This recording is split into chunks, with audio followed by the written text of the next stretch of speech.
So consider your membership. It benefits you and it benefits our Seattle CHADD chapter.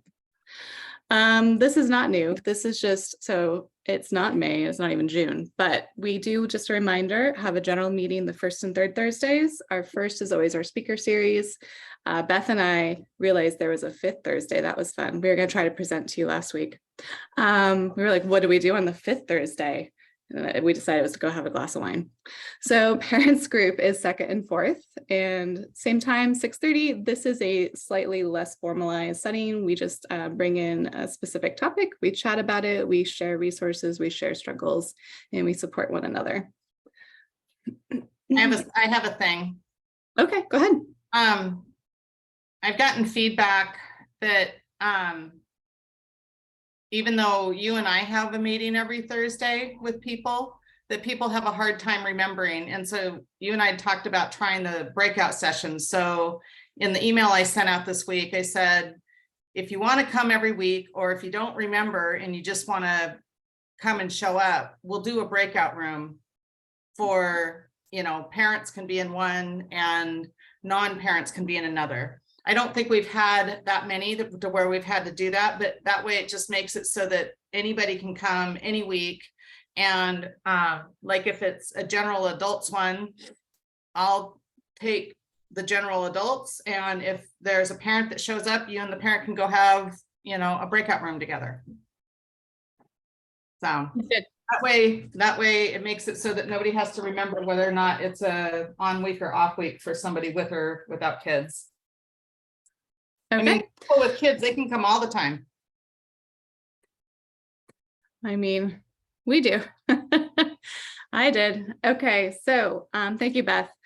Most of you are already coming to us through Meetup, but if you aren't, this is a quick way to get a link. If you aren't finding it easily in your email, you can just go ahead and join the group online, and then anything that we are promoting or any extra events that you might just miss. Some of us don't open the newsletters. It's okay.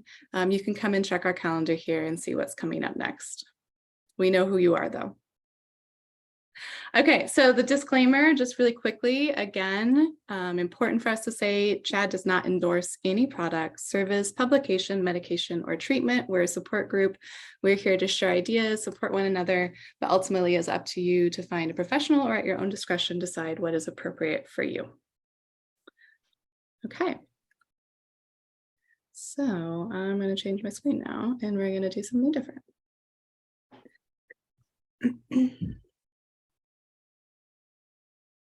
Can someone hear me? Yes. Really? Is it Sydney? Yes, I can hear you. Yeah. I don't really know how to do this, so I'm sorry that I didn't sign in. I don't know if I'm in a dark room because it's so hot. My house is brick, and so the lights are off. I don't know if you can see me. I'm just lying down. I don't know. I have this thing on my screen that says record, record, record. It's like the flashing light. I don't know if I'm doing that or if that's part of something you guys are doing. I didn't know how to do the sign in with the code with the funny square with all the little squares. I don't know how to do any of that. This is my first time. Totally okay. So I don't know what's okay. I just didn't know if you could You're see amazing for asking, because not everybody knows. So thank you for that. So Sydney, do you know where to go for the chat? Yeah. Okay. So I just might not be back here, but yeah, I think I do. So take a second, and you're welcome to open it while we're talking. Maybe I don't know where to. I chatted something earlier. So there'll be a bar usually at the bottom of your screen, and it'll say mute, stop video. So the same place where you mute yourself or turn your video on and off is going to have a little speech bubble for chat. I'm on my cell phone. I don't know if it has all It can that. be hard. Sydney, we'll just write you in for tonight. It's totally okay. Okay. But what happens next time is you can freely just use the link in the chat, and we can, if you want to stay back, we can help you get all set up for next time after the session is over, if you have time, or we'll just help you out. Question, Sydney, how did you find out about Seattle CHADD? Was it Meetup or Did somebody send No. it to you? I was just looking for, well, I found out about the nationwide one, and then they had local chapters, Okay. and so I wanted to um get more involved, like learn more, and so this is my first time doing Perfect. this. Yeah, no, you're doing great. The reason why I ask is if I know how you found the link, then I know how to find your email address so that I can give you the information that you need. But just easy enough to say, if if I don't contact you, email Seattle@chadd.org. Okay. It's wherever you found the link. And then that way I can, we can get everything squared away. Okay, because I got an email. I signed. I don't know. I don't You remember. must be I on the got. email list. That's good. Yeah, I'm on the email list, and I pushed link, and it brought me here. Perfect. That's the easiest way to do it. You did it. And now I know how to find you. So did I sign in for this meeting then? I'm doing it for you right now. Oh, Yep. you're so nice. We got you. Thank Thanks, you. Phil. Okay, so here's what we're gonna do.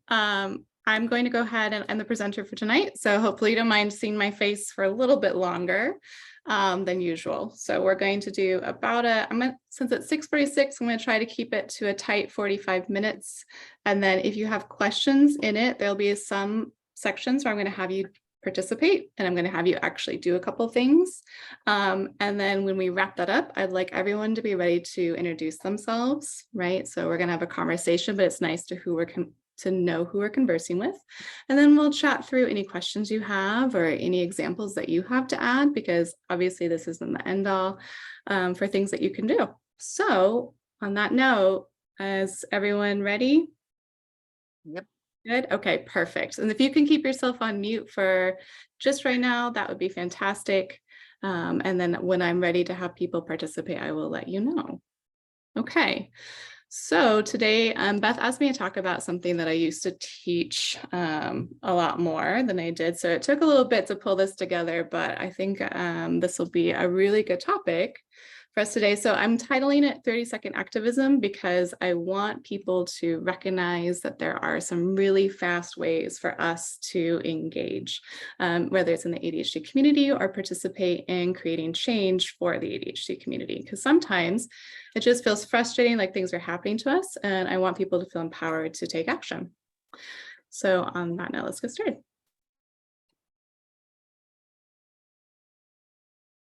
Oh, no, my face. I'm gonna.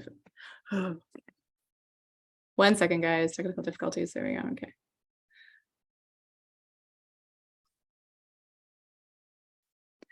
Okay, so this is our agenda. These are our topics for today. It's the history of ADHD. What is activism even?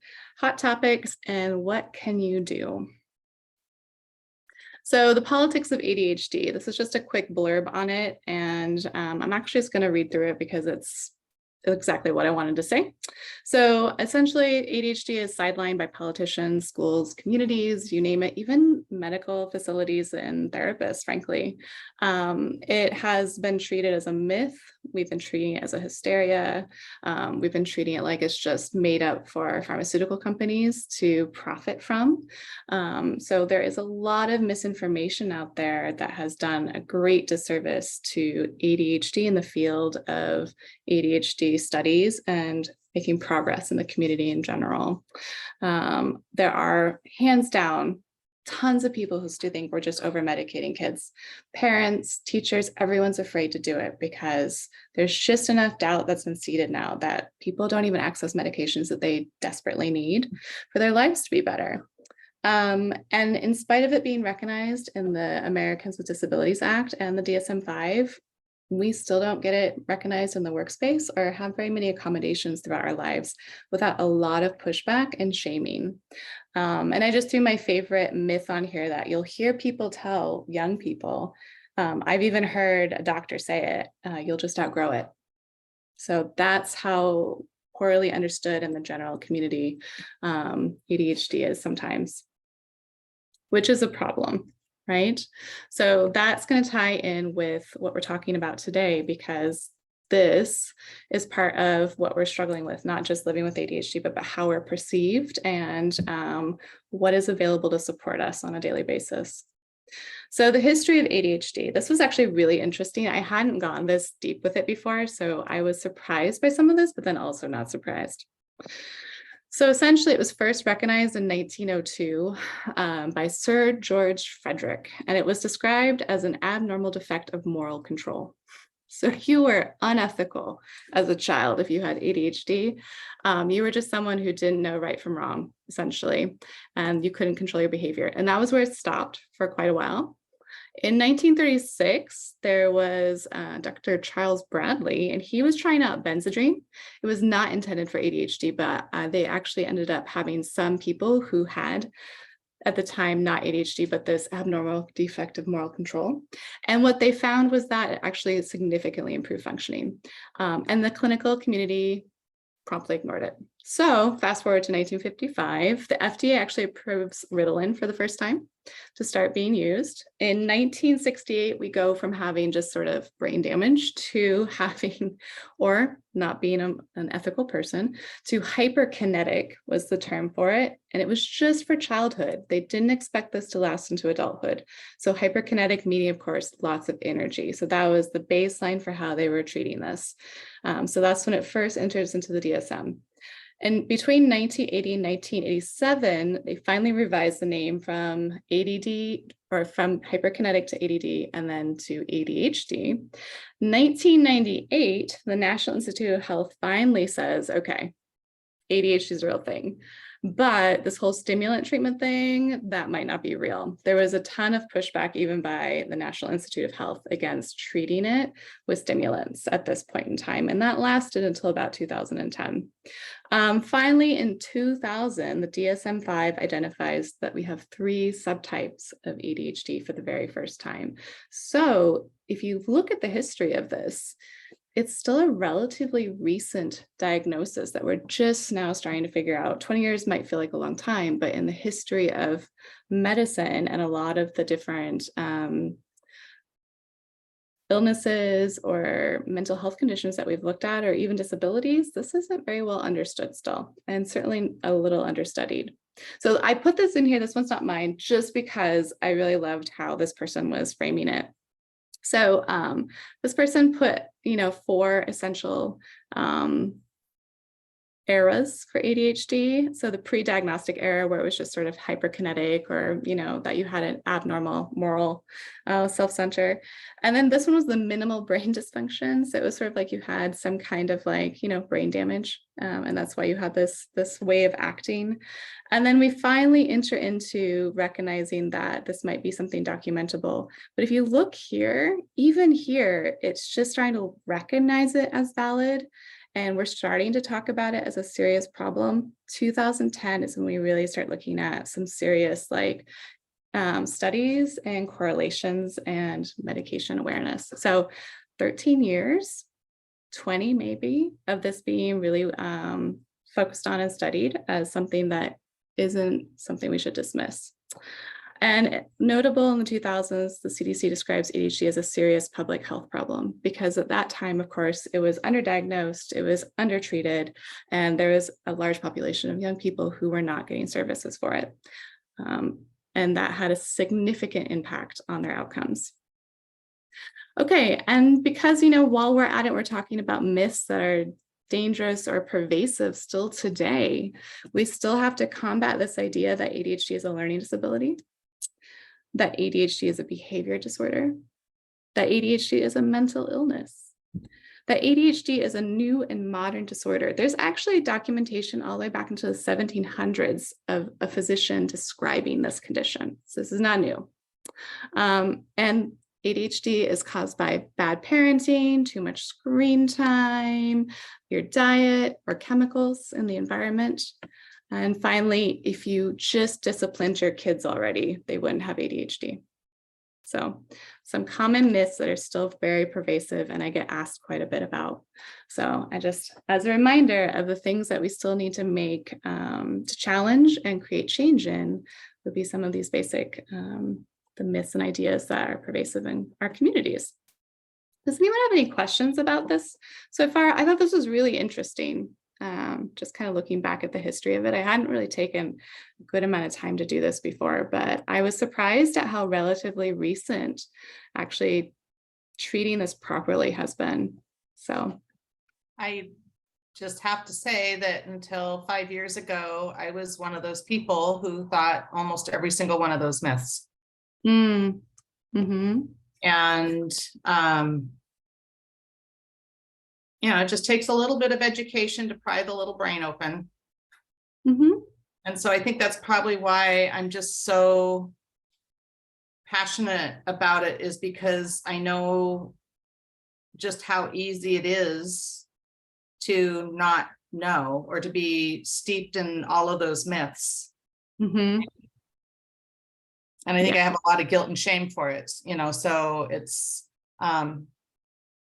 just, it's quite startling. I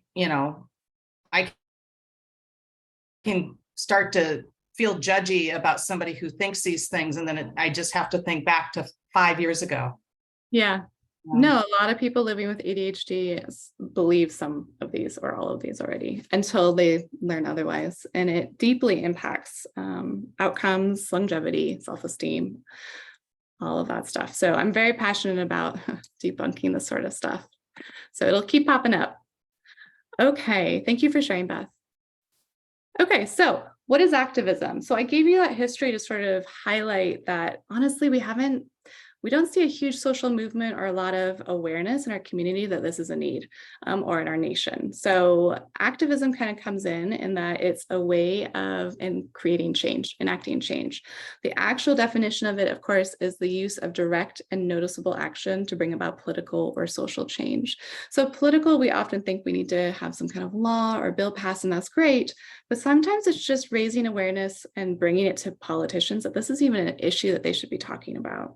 Right? That's not really happening. People are, and I've heard a lot of people talking about how upset they are about some of these things, but we aren't directly communicating that necessarily.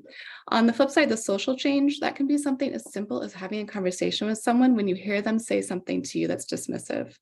For instance, when I have a parent who says, "me too," when I'm describing something really challenging with my ADHD child that is very specific to ADHD, I'll go, "Yes, and."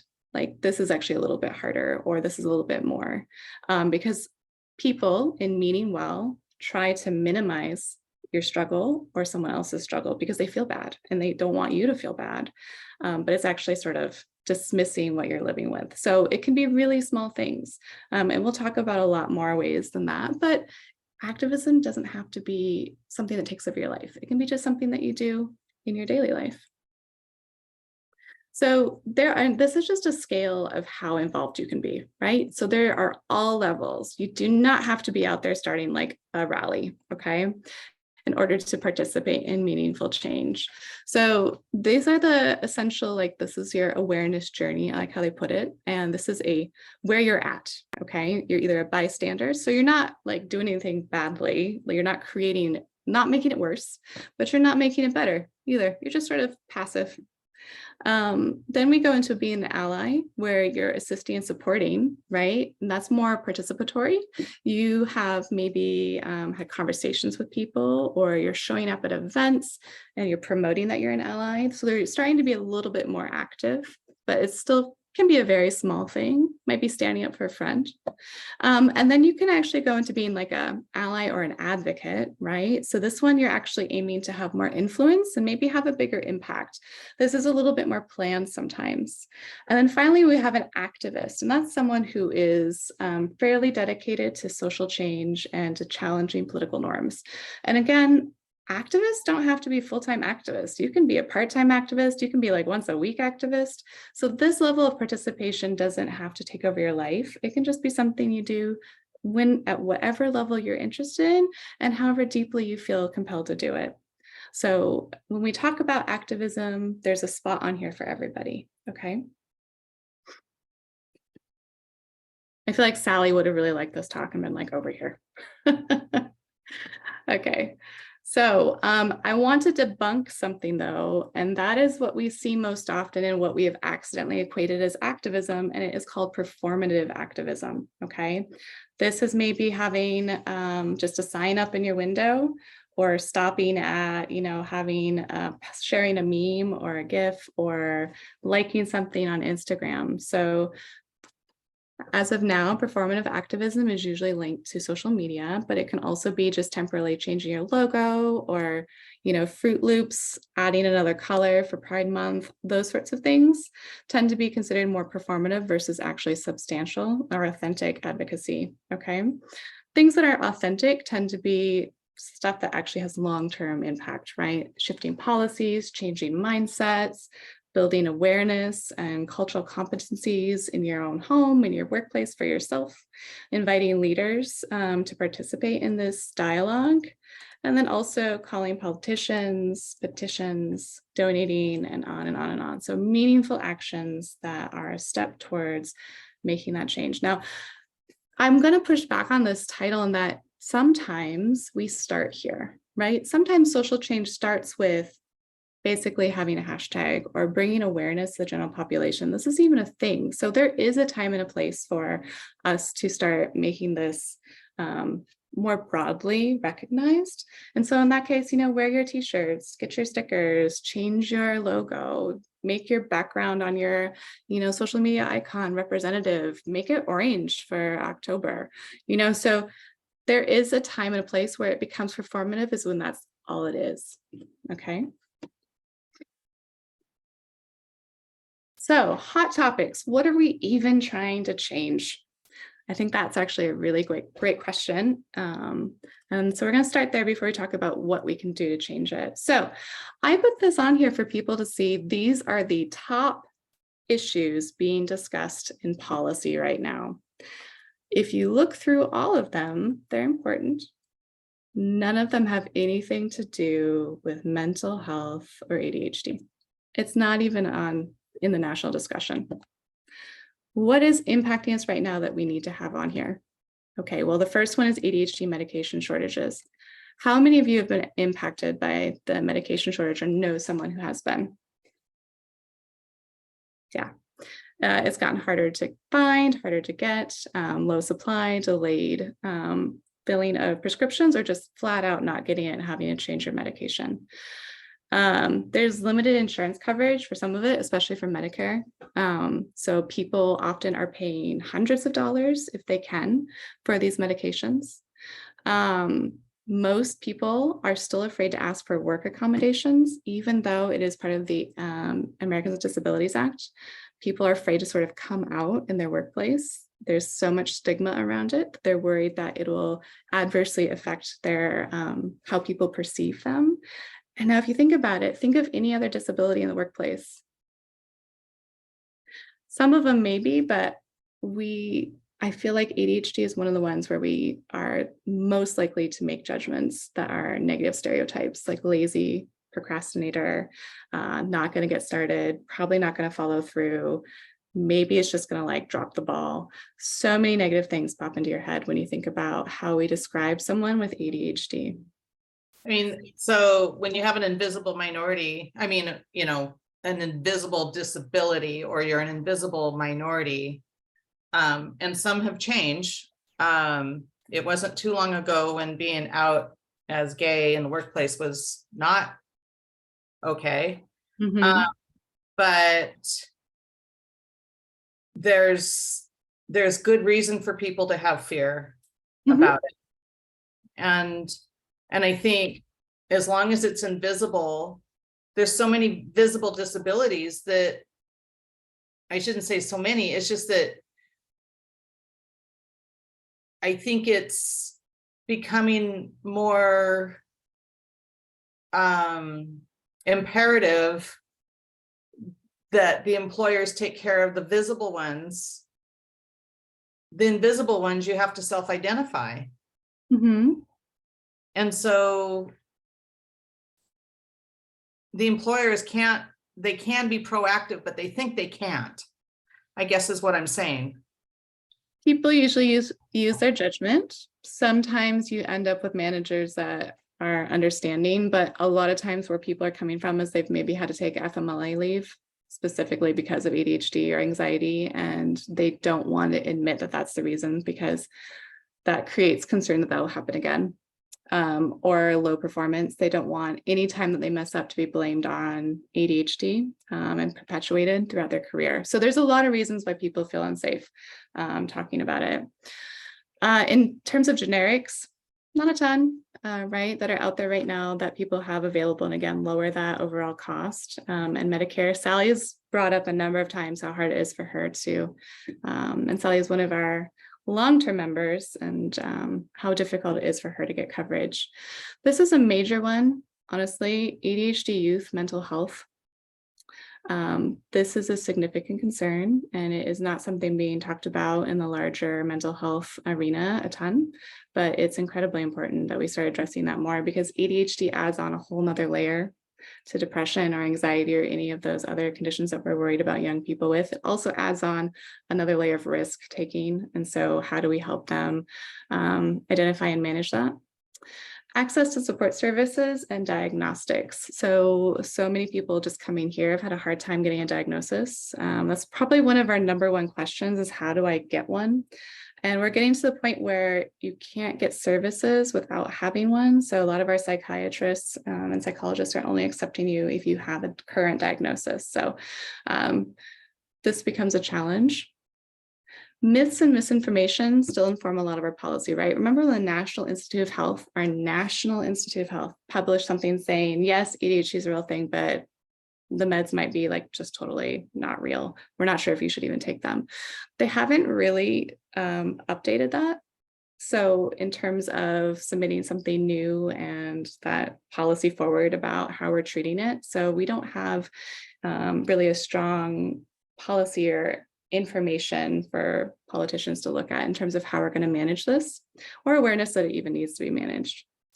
Quality of life and life expectancy is adversely affected, right? Especially for all the reasons that we're talking about. So that's also not in the national dialogue.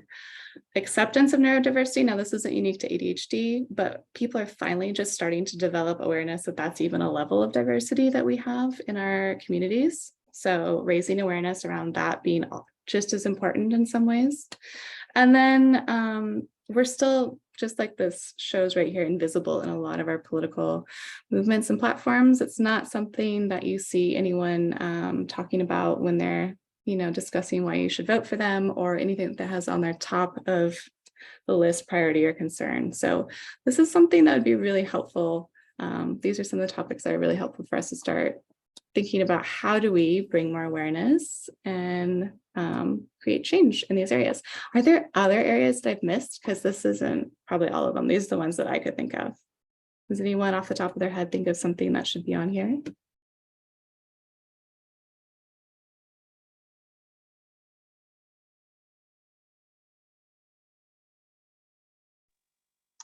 I think still I bump into a lot, even in schools, with teachers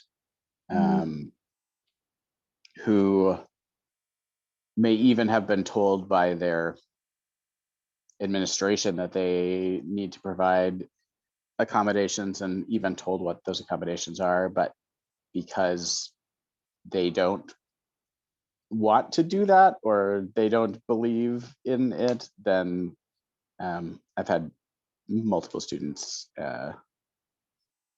not be able to even get what they're sort of lawfully supposed to be getting. Like, and likewise, in you mentioned this already in terms of work accommodation, but same thing. Just because you have accommodations on paper doesn't necessarily mean that the people are going to actually give you those accommodations or be accommodating around those particular things. Yeah, thank you. Actually, so when I was talking about these myths earlier on the PowerPoint, I'm a former educator, and so I worked in a high needs community. There was a very high prevalence of ADHD. A lot of it was underdiagnosed, either because families didn't have access to be able to pursue that, or they just didn't even know. It wasn't something that teachers were calling out. And there is still, those myths still end up being how they inform educators, unfortunately, myself included, until my son was diagnosed and I started really pursuing understanding this. This isn't addressed in teaching programs. It's not really addressed as anything other than behavior, the behavior component, not the learning component. So it's still treated as a behavior problem in schools. Like, how do you get the kid to stay on their seat? How do you get them to be quiet? Not how do you help them learn or access education? So that dialogue still hasn't changed. And thank you for pointing that out, Phil. That's a really big issue, actually. Okay, so what can we do? Right? So remember, 30 seconds. So some of it's probably gonna take a little longer, but the idea is once you get used to it or comfortable, it can take as little as 30 seconds. Okay. Now, I used to do this with high schoolers. So all of us here can do this. If I can get a bunch of high schoolers to do these things in a classroom, you can do it too. Okay. Okay. So these are some of the things that are straightforward for us to do in terms of how we take action. Ooh.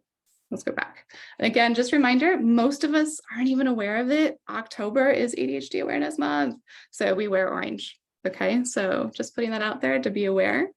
So again, we talked about conversations, how powerful that can be in shaping, thoughts and in transforming, how we're approaching ADHD and people living with ADHD. Education, teacher trainings, workplace trainings, yourself. If you know somebody who has someone with ADHD in their lives, but they don't really understand it, offer them a book, have a conversation. There's so many ways that we can do this. Publish information on your own social media that's actually informative and helpful, right? Share things that you found inspiring. So there are lots of ways to do that. Just show up, wear your orange, show up at events, go and be present and actually support as much as possible any of these things. That's critical in showing that this is something that is a concern for our community. Support organizations that advocate, like CHADD, for ADHD. So get that membership, or find one that you're really passionate about. It doesn't have to be CHADD. There are a lot of really good nonprofits out there, and they're dedicated to helping families, kids, adults, older adults, right? All areas of ADHD is out there. We just have to find it. Write sign petitions, right? If you hear something, stop and maybe have a chat. Write letters. We're going to talk about that in a second. Call your representatives. We're going to talk about that in a second, because most people don't do this and have never done it. Advocate for equity and training the workplace. Okay, that's really important. Remember, people, I like how Beth put it, aren't feeling comfortable coming out of the closet that they have ADHD, right? They might not tell anybody. That's what some of my clients are telling me, is they haven't told anybody they have it, but they're having a hard time. So they are basically shut out from having any support at work to be successful, which makes them actually more likely to lose their jobs, right? Attend rallies, sponsor or give money at a fundraising event, invite local reps to events, have a conversation with them if you are able to. And then of course, donate to groups and charities. And there are so many more. So what can you guys think of that isn't on my list? What are other ways to take action to basically be an advocate or have your small amount of activism or big activism? What's missing?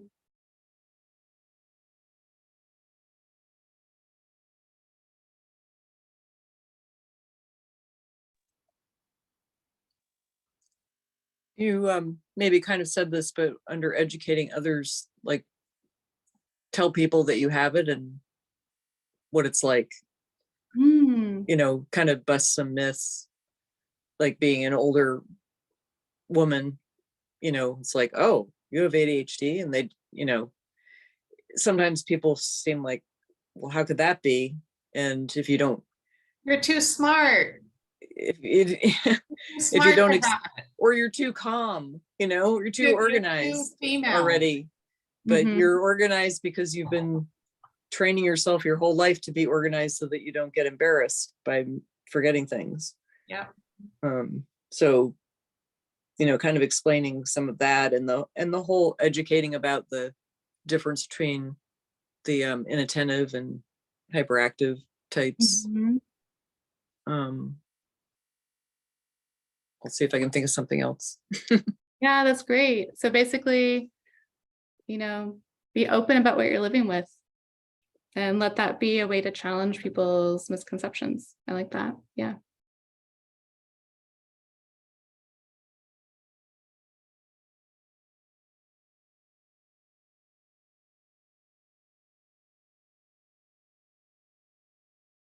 Okay. If you think of more, we can pop in. I'm fine just staring you guys in silence. So when I'm doing that, I'm just waiting for you to feel pressured to talk.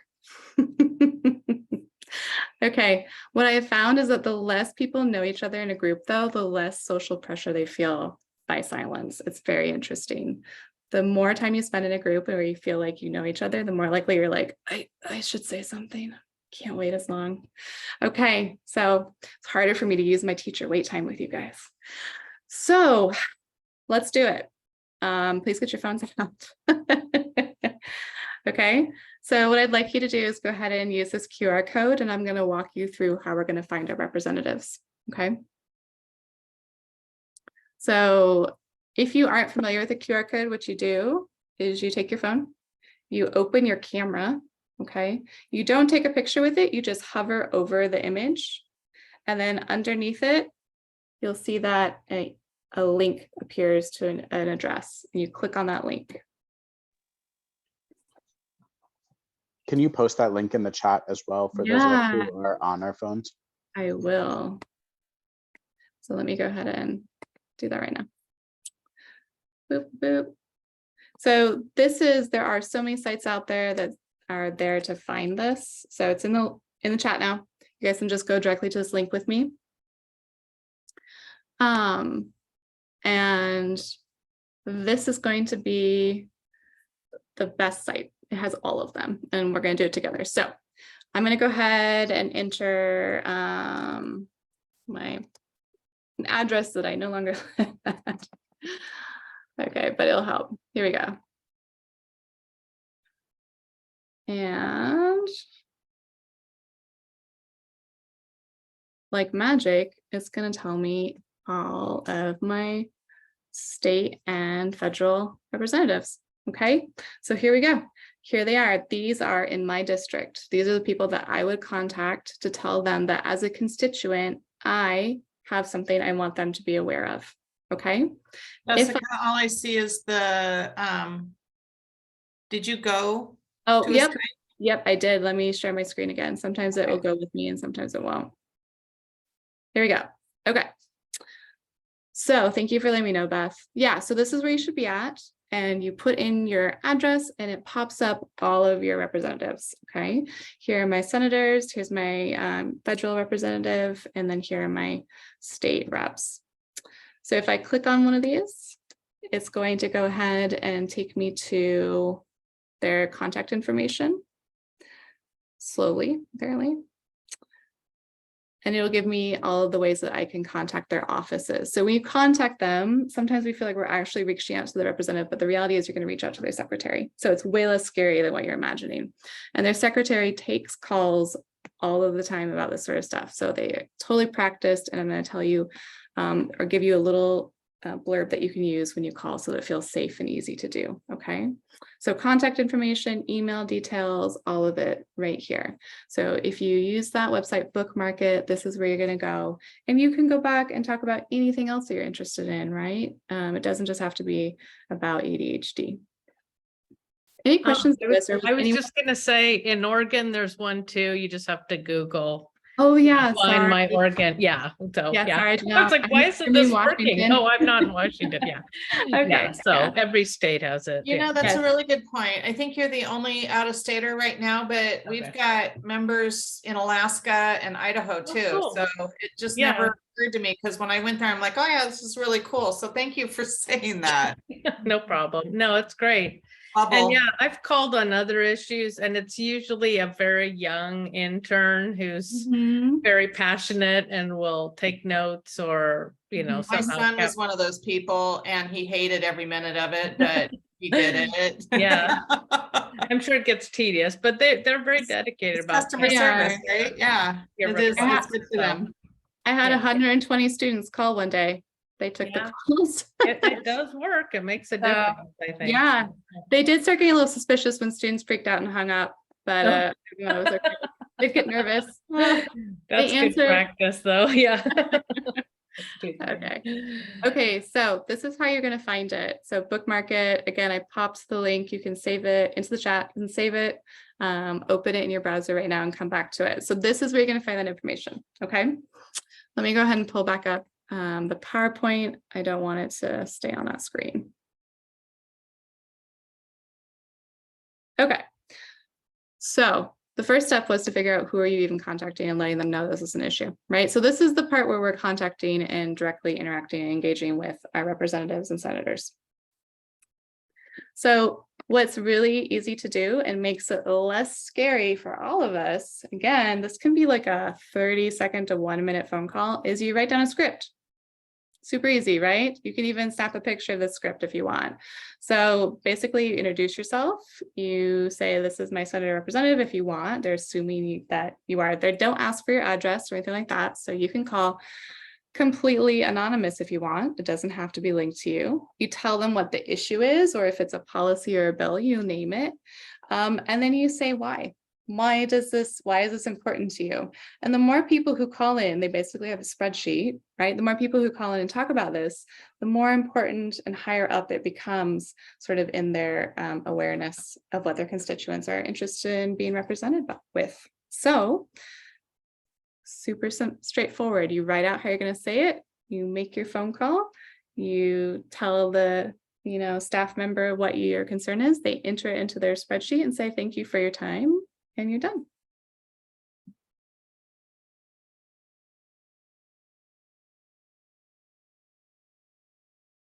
Thanks, Phil. Okay, any questions on this one? Like I said, 120 kiddos, and they were only suspicious when they started freaking out and hanging up, right? I have a question. So if there's no current policy in the works or bill per se now, what are we trying to accomplish? Just to talk about bringing awareness, or I mean, what is the goal with the calling the representative? Yeah, so something you're passionate about. It could be, I would like politicians to start taking this ADHD medication shortage seriously. It is adversely impacting a huge number of people, actually, to the point where it's becoming a medical issue. It needs to be addressed. CHADD even just released, and I'll show you in a little bit, like a letter framework for how you can write to politicians about this, because it's becoming such a big issue. It's very prevalent. There are all these other things. And again, you pick the one you're passionate about. If you have a young person, it might be that you want more services available in college, right? Your daughter is college age, if I remember. It's really hard to get services the older your child becomes. Elementary, it's the easiest. As they go up, it's sort of like they expect them to just grow out of it, and they don't. And then they fall behind. And then rather than saying this child needs more support, it often becomes this child is a problem, right? I have a question. This is so perfectly worded. I actually took a snip of it, even though I also have the presentation because you sent it to me the other day, but I took a snip of when the meeting started. It's perfectly worded. So King County has finally, the person who is in charge on the Developmental Disabilities Board, they mostly focus on children, and so that's been her role on the board, but she just got diagnosed with adult ADHD, and she's like, oh my God, I had no idea. It's been blowing her mind. And so they decided, as she's been sharing this with the other board members, they decided that they wanted to start kind of sticking their toe in the water to learn what they don't know. And so they're having an event on, I don't know how many, Janelle, you're not from King County. I don't know who else is from King County here, but it's down in Tukwila on August 5th, and it's limited to 120 people. It's free. And I'll post the flyer in the WebEx group, but they asked for questions when people register for their free ticket. There's a form or a field on the registration form to submit questions of how ADHD impacts your life. So that's, I just got the flyer yesterday. And so that's why I took another snip of that slide, Jessica, because you have outlined all the questions that I want them to know about. And I'm only going to get to have one question that I can put in the form. Right. So, but you'll be able to talk about it. Yeah. You're doing this action, which is great. So Beth is talking about just showing up even and educating, right? Just go to an event. Yeah, it's, I'm impressed. I'm impressed that they're interested in it. Yeah, good. They should be. I mean, they had no idea. None of them, I mean, every single one of them was on that list of myths, just like I was. Yeah. Well, I think it's helpful that more adults are getting diagnosed later in life so that it will actually end up with politicians who it's a real lived experience for them. Yeah, but I mean, again, that's the thing with the invisible minorities thing is once you realize that you know somebody, then all of a sudden it becomes real. Yeah. And, just to give some context, I'm really passionate about this because, I was an educator. I saw these myths in action and how bad it was for kids. I have a child going through the K through 12 system and going through his life, having the stigma and running up against just what even other parents think about it. And it's surprising. And just living with it myself. So there hasn't been enough done. I love this. This is so helpful. Like anytime I read an article and it says, you should have a conversation with somebody about this. And I'm like, but what do I say? That's what I love about this is because when I go to do something, my mind goes blank and having this is super helpful. Thank you, Beth. Yeah. So these are just some tips for making a phone call. Be prepared. Like I said, scripting it. Sometimes we get a little tongue-tied. It feels like there's a big power difference, even when it's just a secretary. So, write it out for yourself so you feel like it's easier to do and you avoid it a little bit less. Again, be precise or concise and keep it simple. Talk about what's important to you, but don't ramble because they won't be able to write all of it down. It's a spreadsheet, so really make sure that you're stating what your message is. You can identify yourself again. They're not necessarily going to keep your contact information or anything like that. They might ask for your name, but that's about it. And then be courteous, don't yell at the assistant. We want to, maybe some of us want to rail against stuff, but they don't have that level of control over everything. So just let them know how important it is. And let's keep piling up that awareness around this being something that, we want to see change in. I'm sorry, you know me, I don't have a problem with you leaving open space to talk. I don't even have a problem barging in. My son said when he worked there at Maria Cantwell's office that he did not actually get to meet her till the very end of his summer there, but that they 100% rely on this type of thing. They collect all of the notepads and they track all of the data, and that is what they go by. It's super important. This is how they build their platforms, that and the pulse of popular culture, right? What we're upset about and what they feel they would attract people. So yes, this is basically how they collect their statistics on. That's really encouraging to know. And I was wondering if did they put more credence or more weight to phone calls versus email, because they might get inundated with email and it could be anything, or do you know? No, they track the emails too. They do both. I think it's any particular issue that they get a whole bunch of people, they'll hear the same thing over and over again, just like when Jessica had her classroom doing this. It's not just a classroom doing it, it'll be a neighborhood doing it. It'll be, the people from Seattle CHADD doing it. Yeah. Right? But that's how you get this collective, oomph. Yeah. That's why I made you go find everybody. So when I leave, you have all their numbers. I did a screenshot. And I'm like, Here's the script. Okay, now, emails. Some of us don't want to make a phone call. Some people flat out have phobias of phone calls. And sometimes you can be a little bit like, feel like you're communicating more clearly via email. So this is actually, CHADD sent this out. This is their recommendation for, and the example is the medication crisis. Okay, this one asks for slightly different information. They really want you to describe, how is this impacting your family?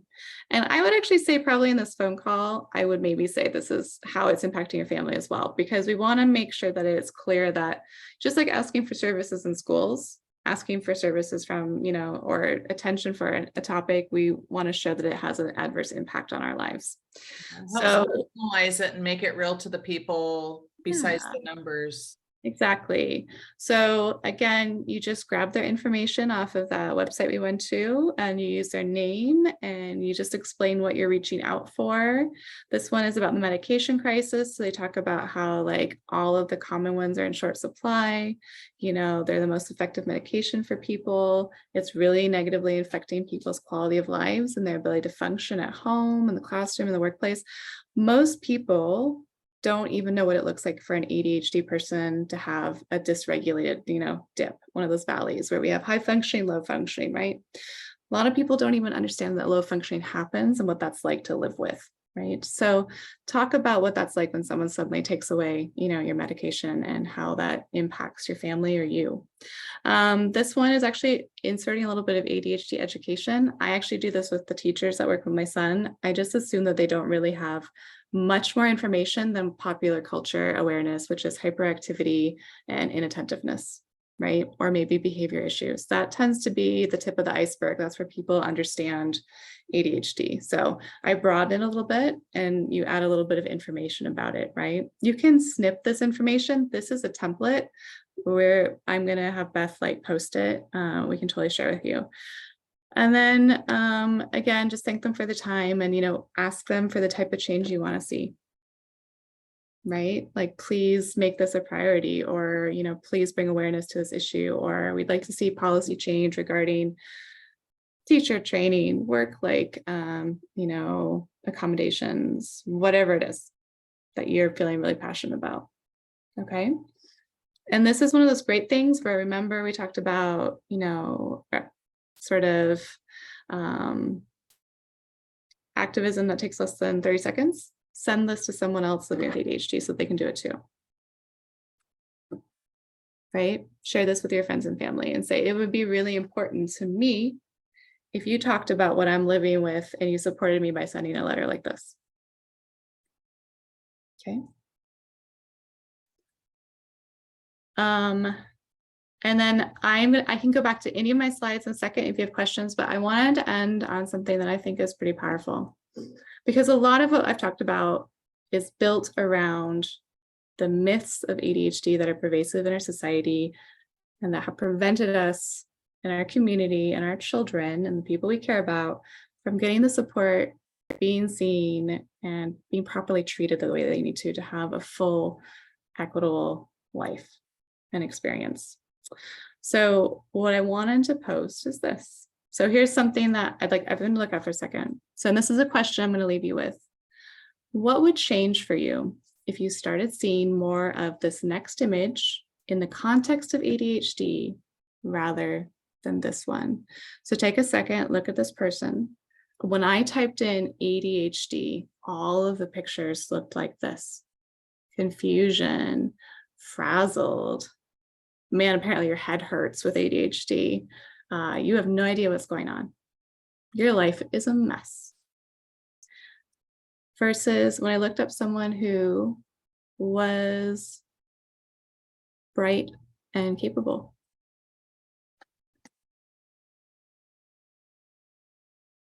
This is also ADHD.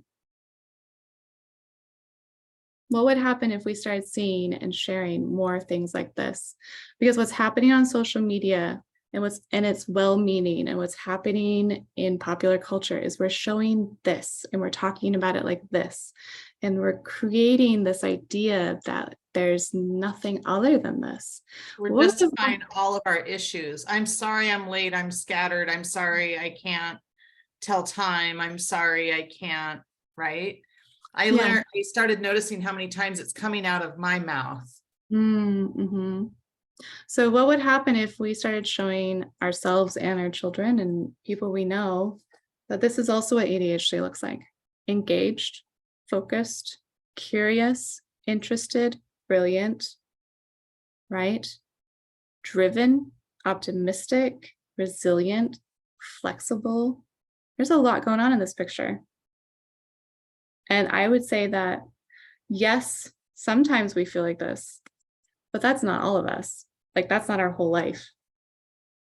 I work with a lot of people with ADHD, and I think this picture better represents them than the other one. This is just our low points, not us. So I just wanted to leave everyone on that. Okay, so questions, slides you want to see again, thoughts? The thought I have on that is the other part of showing pictures like that frazzled person is that if that's how you think of yourself, that's more of how you behave or how, you know, it feeds on itself. So yeah, just, it's not just educating others, but yourself too, to not think that way, to think about the positive image. Absolutely. And also to, be more confident and believe in yourself. This actually came up the other day, and I'll just do a side note at my son's graduation for 5th grade, and they pulled up like 4 girls. Of course, they're all girls. And they gave them this kindness award. And I want to say that all those kids are kind, right? This was a really great group of kids. Children are kind in general at that age. But just these 4 girls, for some reason, got pulled out, probably because teachers, had a rapport with them. And then they were stood in front of the entire graduated class and told that these are their future leaders, and this is the people who stood out as being kind. And you know what? I realized if those girls go through their whole lives, even if they have the same skills as everybody sitting in the audience, being told that they are kind and leaders, they're going to grow up and be kind leaders. And the kids sitting in the audience are going to believe that that's not them. So we need to start presenting ADHD differently, because what we're telling ourselves, just like Gretchen said, and our children and people newly diagnosed, is that ADHD looks like being incompetent and not liking your life and struggling. And that's all there is. And so that's what you expect. We have to actually help people understand that you can have a bigger dream for yourself, or you can want more than that, than just being like done with your to-do list. Like that you can live a full life, that you can expect happiness, that you can expect success, just like everybody else. It might be a little more work, but that doesn't mean you don't get it.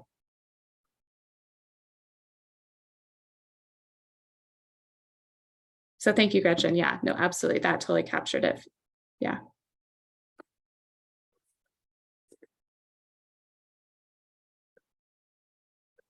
Okay, so this is the time where you can ask any questions that you want. You can put your video back on. You can take yourself off mute. You can just talk. If I look like I'm in some kind of like video with my hair, it's because I have my little mini fan. It's incredibly hot in my house. So I'm like over here like, oh, please. It's like a shampoo commercial. Yeah, I know. I'm just over here like, ooh, ADHD. You too can look like this.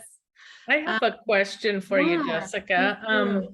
This is kind of a little bit of advocacy, but more about self-advocacy, I guess. And it's my daughter who has ADHD, not me, right. But how should I or she share? I mean, she's recently diagnosed as a teenager, so it's kind of new information to some people in our lives. And what's a succinct way to say what ADHD really is or means that people who don't know much would get? I mean, I struggle with that because sometimes I'll say one aspect or another, or, it's hard to kind of encapsulate. Do you have a little elevator pitch definition of what ADHD? Yes. And she's inattentive type, so, it's sometimes puzzling for people who might think, oh, that's hyperactive little boys, which is what I thought until a few years ago, honestly, so I understand, but trying to kind of redirect and educate, I love that question. I actually wrote a blurb, so I'm just going to pull it out. Oh, great. Okay, perfect. And look at what I said already before I just start off the top of my head. Okay, what I borrowed from Hallowell, which is ADHD 2.0, the book Yeah, I I love that book. recommend, is ADHD is a term that describes a way of being in the world. It is neither entirely a disorder nor entirely an asset, right? It's not a superpower. It's not a disability, right? It is a set of traits specific to a unique kind of mind, and it can become a distinct advantage, or it can be, he put it in inviting curse. It can be very difficult depending on how a person manages it. And that's the really important aspect. With management, with support, you can tap into like the positive parts. The other thing is that what I was telling a client literally today is ADHD is you. You can't take ADHD out of you. It's not like you just are a person who has ADHD. Because if you had come to one of the other talks that I had done, we talked about the positive things about ADHD that we don't talk about, right? And that list is longer than the negatives. And so I was talking to my client today, I'm like, what would happen if we took all of this away? Who would you be? And it would be someone completely different, right? So the things that she really valued about herself are also related to her ADHD, which is interesting, right? We don't think about it that way. So how I think you can describe it is that, people there's a high level of diversity and some of it is neurological, right? It's simply a different way of experiencing the world and thinking about it and responding to it. Thank you. That was wonderful. Yes. And I have that book, so I'm going to look up that passage. Yeah, that's one of my favorite. I love that quote. Yeah. The easier way to do it, but the one I share mostly with my parents and people living with ADHD is a set of contradictory traits. You're either doing it perfect or not doing it at all. And with treatment, we can kind of get more in the middle because neither is great, right? And that's true with most of the traits with ADHD that we have trouble with. There's also a positive, like being optimistic is great. I'm going to get that assignment done tomorrow at 3. No, you're not. Being optimistic, I can keep trying and eventually I'll overcome this. That's fabulous, right? So we end up having both ends of the spectrum for each of those traits, and it can be puzzling to live with until you learn how to control it better. I hadn't thought of it that way. That's helpful. Thank you. Yeah. Thanks. Of course. Other questions? Can you hear me? Yeah, I can. Hi, Sydney. Oh, okay. I'm just figuring this out. Next time I do this, I will be on my regular computer. This is an amazing group. And I'm so glad I found the CHADD website. There's not really a lot of help out there. As far as that goes, like I have a practitioner that diagnosed me and gave me medication, but there was no guidance as to places where I could get information and like support groups. And even what I really ultimately would like is a therapist that I could work with and discuss some of the things that I deal with, and those things are really hard to find, but I'm glad I found this group. It's really cool. And sorry, my house is brick and it's like probably 103 inside. And I had to shut all the drapes. Like I said, I understand. My Oh house God, is open, only so 7 hot. windows open. Yeah, totally understand. But I don't have a lot of questions, but I really appreciate all the information you had. And I know that there's more to be heard. So I look forward to your to the future group meetings. They're once a month, or? No, we actually meet same time every Thursday, except for the random 5th. Oh, really? Thursday. Yeah, we're always here. Wow. Some of the meetings are more specific to parents or people who have grandkids or kids or, smaller people or even adult children with ADHD and how to support them, but we meet every week. Yep. Oh, wow. Okay, cool. Yeah. That's great. Anyway, I'm glad I found you guys. Me too. Thank you for sharing. Yeah, people who don't have kids in their life, adult or under 18 with ADHD, and they want to show up on a parent support group meeting, I'll just open up a breakout room and assign you into it. You won't have to do anything. You'll just be there with other people that don't have kiddos. Oh yeah, you should know that if you're coming to the parent thing, you'll also be hearing me because I run this. So if you like what you saw tonight, come to the parents ones. But you should come to all of them. Cool. Any other questions? It can just be general ADHD stuff. I'm a ADHD coach, and I've been raising a kid with ADHD, and I live with it, and I teach people about it, and I help run the support. What do you want to know? I have a question. Oh, sorry. Me first. No, do you guys, are there places out there that are where I could find a therapist where I can work with them one-on-one with issues specific? Because this is a newly diagnosed thing for me as well. Like, once I got diagnosed a year ago, I'm like, holy crap, so many things make sense now. Yeah, and actually, now I just there's nobody to talk to about it. Like, even my family members, they're not interested. My mom, she's not interested. Nobody's interested. And it's stuff that affects me drastically. And I would like to find someone that I could bounce things off of on a professional level, Yeah, absolutely. Beth has a really great resource that she made, actually, that has all of the directories for finding different professionals. I will say, though, it is, so Beth, can you include that in the email, like an email to Sydney when we add her to our, so I will say therapists and ADHD are tricky. It's really hard to find an available therapist that also has a specialty in ADHD. More likely you'll find a therapist and also talk about ADHD, but there also seems to be a lack of awareness in how to discuss ADHD related issues because they are different. Living with anxiety and ADHD is different than just living with anxiety. And that does not often have a good overlap in how we treat it in therapy. At least that's what I've been hearing from my clients. So sometimes having a secondary support along with the therapist is helpful of some sort, but start with the directory Beth has. I often tell people, because there's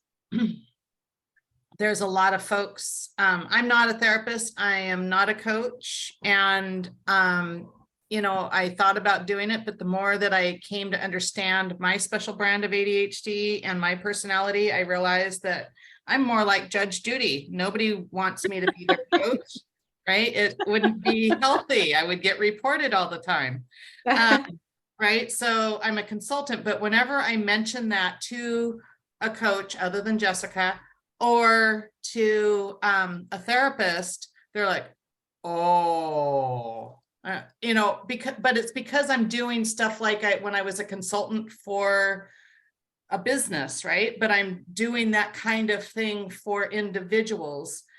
My point is that when I started to think about how I was going to talk about it, because I count on therapists and I count on the coaches, and I don't want them to be wary of me. I want to make sure that I have how I talk about what I do, and I don't say what I just said to you guys, which is I'm Judge Judy and I get reported all the time. What I want to say to them is I need my clients to have a coach, and I need my clients to ideally have a therapist. And I did a lot of research to learn that therapists tend to look at where you are today and in your past, right? To help process and think about it and sort that stuff out. And what I'm saying right now is kind of what I've learned from all of the different groups of how they've agreed to talk about each other. Doesn't mean that you won't have one or the other who will offer a broader spectrum, right? And a coach is, it's just think about the type of a coach that you would want if you were going to be an athlete, right? You wouldn't just go for one time and one and done and all of a sudden be an amazing athlete, right? You go to the coach and you say, I want to be a football player. Well, what kind of a football player do you want to be? Do you want to be a linebacker or a quarterbacker? I know nothing about football. But anyway, my point is you tell your coach what your goals are. I really hate what's happening to me with the way that my ADHD is impacting my life. Oh, really? What are the things that are bothering you the most? Right? And then I start talking about that and I start getting a vocabulary and then working with the coach. And Jessica knows a whole lot more about this because she's actually certified and trained and certified by multiple groups. But the coach is supposed to help you understand what your goals are and to kind of help you. They become like you're an expert on you. Week after week or period after period, they're learning about you. They're learning about where your challenges are. And that's a lot different than a therapist. What do you think, Jessica? Go ahead. Yes, I think a lot of people have a coach and a therapist in tandem, but I think if you feel like you want to start with therapy, actually, that's absolutely where you should start. And I was actually going to say, just like when we go into the doctor's office, especially for women's health, we end up having to like kind of do the research before we show up so we know what to ask for. It's sort of the same way. So the best way that you can get the most out of your therapy is to actually have a little bit of background information coming in and sort of saying, this is what I'd like to talk about. Because if you just come in and it lands with, I just want to talk about ADHD, that's hard. And if you just say, I just want to talk about anxiety, they'll kind of help you with anxiety, but it won't necessarily be in the context of ADHD. So come in with something and say, here's what I know about how ADHD and anxiety interact. Let's talk about that. If you don't hear them offering, that's just as simple as that. Just like sort of arm yourself with a little bit of information to help direct your conversation to, just like Beth was saying, what you want to talk about and, you know, have it framed within your lived experience, which is ADHD. Yeah. A little bit of work. You're absolutely right. Nobody that we know wants to hear about it. Mm-hmm. And we need a way to process it. Right. Yeah. And it's taken us a while to get to where we are. And when we hit them with what's going on with our ADD-ness, they're like, oh. I did it to my son last week. He's like, honestly, Mom, not interested. Thanks. Well, no one thinks I have ADHD. So it's been hard all my life. I actually dropped out of graduate school for a little while before I went back, before I had resources. And so I'm always like, thank you, and so yeah, no, it's hard to be recognized whether you're overtly struggling or secretly struggling. I'm way more ADHD than I was before because now I'm leaning into it. It doesn't seem like something serious because unless we're like absolutely on our faces, let's not do that. Right? You know, unless it's like a crisis, our family's like, well, it seems like you've had it your whole life, good enough. And again, not knowing about those peaks and valleys, right? Well, they don't know how crappy you felt so much of the time, you know. Or how hard you that what you just said, Gretchen, absolutely. It's an impairment if it takes you 12 hours to do something that somebody can do in 30 minutes. Like write an email. Paige and Joss, I haven't heard anything from you. I just wanted to invite you in if you had any questions or thoughts, and make sure that you had an opportunity to participate if you'd like.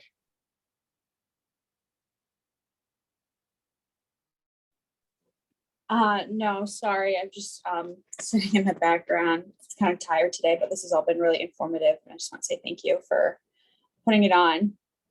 Yeah, of course. I know, no pressure. I mean, as long as you're getting the information, but I know that sometimes being invited in can be helpful in a new group. So Yeah, totally. Hi, Paige. Hi, everyone. Paige, can I ask what brings you to Seattle CHADD? Yeah, sure. I've been to a couple meetings now. I was diagnosed in 2022, like March last year. And I'm just looking for like community and resources, especially kind of being a recent-ish Seattle transplant. Paige is a writer for a national publication that we have all heard about, and she wrote an amazing article. Thank you. Yeah, no, it's you sound like you haven't been diagnosed for very long, but man, you came up to speed fast. Thank you. So I think I've like plugged the article a couple of times, but I'll do it again in case anyone is curious. Yeah, please do. And I'm just going to put this up here while you're talking about your accomplishments so we can all remember. God. So please tell us about how wonderful you are. Yes. I just shared it. It's a piece I published in mid-May. It's on neurodivergence in general, but of course, obviously, partly talking about ADHD and how, because I write for Fortune, it's focused on business leadership specifically, but how women are kind of neurodivergent women are kind of absent or like ignored in leadership ranks and among these big famous well, I don't know if they're revered neurodivergent male business leaders like Elon Musk. That's why I just said I don't know if they're really revered anymore. And then some other examples that I mentioned at first in the article. And yeah, it's digging into a lot of things that were discussed, including that slide that you just brought up. Yeah, you know what? Actually, I had this conversation with someone just the other day that for men, we talk about it in terms of it being an asset. And for women, I can't think of any woman who is out there publicly with ADHD as an asset. It'd be more that we'd see her as a mess. Definitely. Yeah. It's men's, well, not always, but you know, it can be a man's superpower, and it's pretty rare for a woman to kind of get that same treatment or celebration. Yeah, that's it. I'm glad you wrote that article. That's important. Thank you for Thanks. sharing, Paige. Yeah, And sure.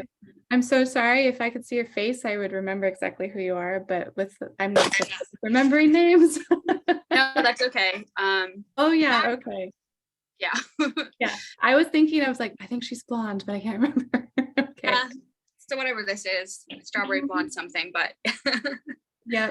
I'm gonna turn it off again. Okay, totally. Thanks, Paige.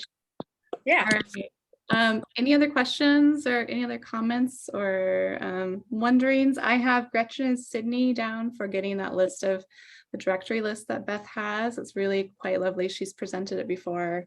So it's just a matter of resharing it.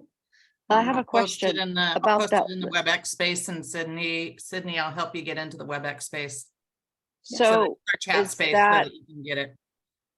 Okay, so it's in the CHADD website somewhere. No, Is that I'll what you're saying? email you. I'll email Oh, you cool. everything, and we'll get connected. Oh, great. Yeah. Yeah. I'm not but I'll get you started, and you know, kind of I've been a little lax over the last month or so. Usually when somebody joins the mailing list, I usually give them a bunch of information, and now it's mostly great to hear from you. I'll add you to the mailing list. And so I apologize for that, but I'll get you fully connected. Yeah. Also, Cool. don't judge us by the website. Beth and I have many skills and we can do websites, but National CHADD has locked that down and we're stuck with it looking like that. So that's why we're like, hey, find us on Meetup. So They've yeah, locked down our email inbox too, so we don't do anything with that website. yeah. Okay. I have time for one more question. It can be for Beth or for I, either one or both. Life is a bowl of cherries. I would like your cherries. Yes, those look delicious, Beth. The other thing about talking while having a small fan going is that your mouth dries out. It's fine. If nobody has a question, well, this is kind of a question, I guess. Sure, yeah. have you heard this analogy? I've heard a couple different ways of ADHD, talking about how, you know, prefrontal cortex is kind of asleep. And so like, it's like everyone's non-neurodivergent people have like a butler that's helping them organize their lives, their thoughts, timelines and everything. But a person with ADHD, the butler's kind of dozing. And so things aren't getting done correctly or in the right time frame. Yeah, he didn't get certified as a butler. I haven't heard that. Right. That's interesting. Yeah, I like I that. heard it as the soccer coach, right? The Right. soccer coach has not shown up for the field full of 5-year-old soccer players. Yeah. And they use that to explain why some people go, well, ADHD doesn't make sense to take stimulant. How does that help? It would make you more hyperactive if you are hyperactive ADHD. But the reason that it helps is that it wakes up that central thing that's organizing. I like that. Yeah. Yeah, it wakes up, it rings the bell for the butler. It'll help me understand it, but I don't know if that's something you guys think is okay, Yeah. and whether it might help to explain it to people. I think that yes and no. I think that sometimes when we use analogies and it oversimplifies, like the reality is we don't get enough of a positive hit from like doing stuff. A lot of people, they do a task and their brain goes, good job, well done, gold star. Our brains are like, this is the most boring thing I've ever done in my life. So we don't get the same level of feel good, you know, dopamine and other like chemical rushes that you might get for doing something really great or achieving or accomplishing something. And so unless it's really interesting or really engaging or like somewhere on the higher end, and that's where we end up with things like, why would people need to have like a dopamine menu? Why would people need to like engage it? Why is self-care so important? So yes, and I think is a really great place to start, but then it actually leaves out the bigger dialogue around the actual supports we need, which is, you know, in the workplace, give people slightly different things to do. Don't expect them to always do the same thing. Their brains will eventually be like, there's no reward anymore. I cannot focus on this task. There's actually a really great study out there about how to, you know, support workers in the workplace. Give them something that's really challenging and interesting. Expect that crash. Give them something a little less important, but different, and then they can go back. So there's, yeah, yes, and I think for all of those analogies.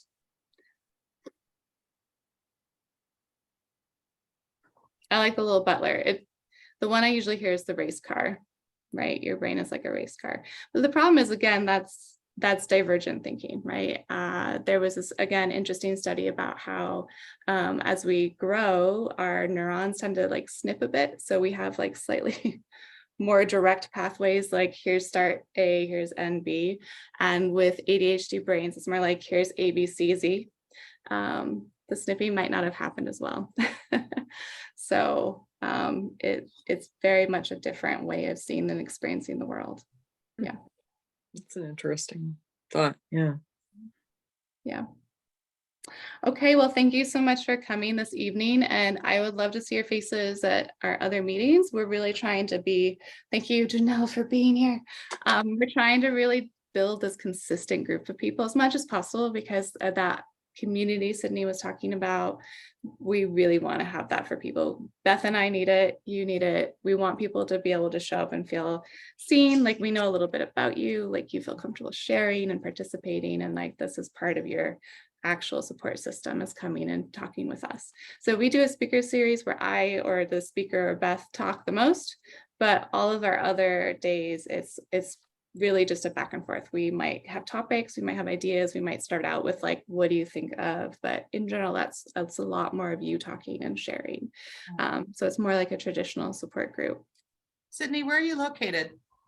Well, I'm in Seattle, but I'm spending my summer on Orcas Island. Oh, lovely.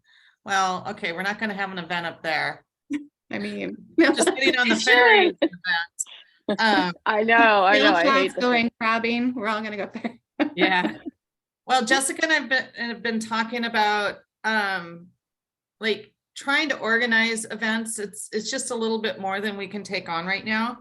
But I'm willing to go sit in a bar on a Saturday night and wait for people to show up. It's like, if, you know, I mean, I used to do that with this boot camp with Don Baker. A bunch of us would just go and meet at the Hilltop Ale House here on Queen Anne because the parking's free up here, right? Doesn't help if you're on Orcas Island or down in Oregon, but you know, we'll see if I can put the words together in the next email that I send out, and B, you know, find a way to consistently do something so that, you know, if nobody shows up, I'm good with that. I'll just sit there and continue working on my computer.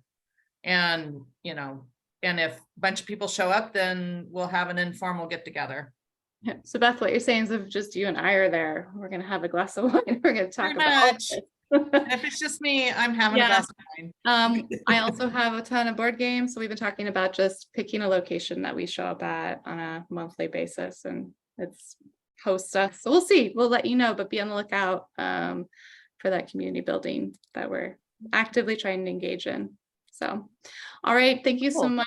I hope you guys have a wonderful evening. Congratulations on your 3-day work week. May your Fridays go quickly and your weekends be long. All right. Thanks, everyone. Thank I you. really enjoyed Talk this. again meeting.